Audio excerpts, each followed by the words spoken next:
So I like the title of your final chapter in this book, The Empire Strikes Back. In modern currency, over $1.7 million in property was destroyed. Did the colonists expect a severe reaction, and did they expect the empire to simply absorb the cost? In other words, did they expect the Boston Harbor to be closed until payment was...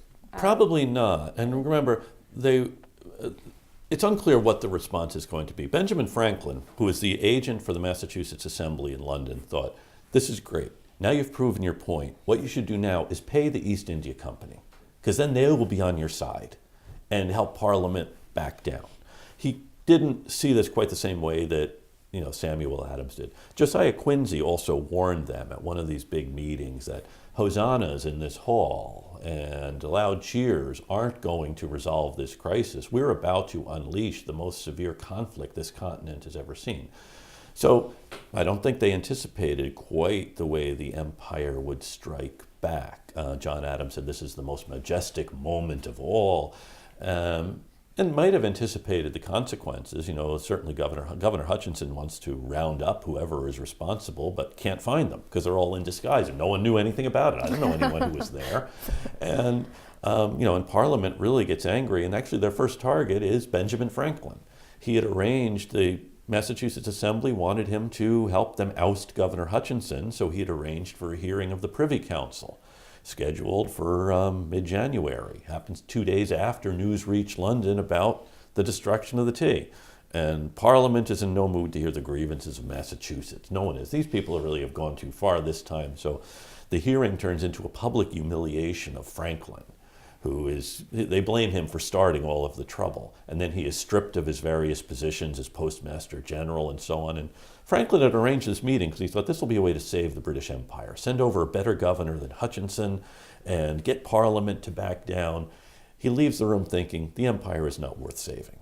So that's a major event for us as Franklin becomes a patriot. The Adamses continue to distrust him, but Parliament does respond with military force and wanting to teach these people a lesson because now they've gone too far. They destroyed something that doesn't belong to them. It belongs to the East India Company, which does ultimately have to absorb the cost. I know in 1976, Queen Elizabeth II visited Boston as part of our bicentennial, and I've heard different stories. One is that the city of Boston presented her with a check, which actually would have been kind of funny because it wasn't her tea. It wasn't the monarch's tea, it was the company's tea.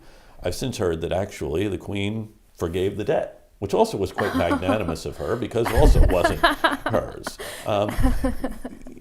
She also did come out onto the balcony of the old State House and apologize. Well, she didn't apologize, but she was a little sorry for the differences we've had. But the unhappy disturbance. That unhappy disturbance, yes. She also toured the USS Constitution and noted a lot of the guns have GR, that is, they were somehow taken from the Royal Navy, George Rex, and she did turn to her husband and said, Philip, when we get home, we have to talk to the Minister of War about these foreign arms sales.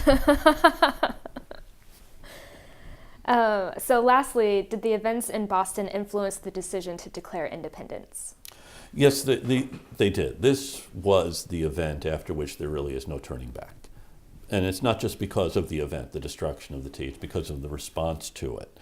And then the fact that the colonies in the fall of 1774 decide to support Massachusetts. Paul Revere brings to the Continental Congress the resolves of Suffolk County. The governors, no town meetings, but Suffolk County meets in a convention and draw up their resolutions about resisting these unconstitutional intrusions. And the Congress decides to stick with Massachusetts. And John Adams this time says this was the happiest day of his life. Congress decided to side with Massachusetts.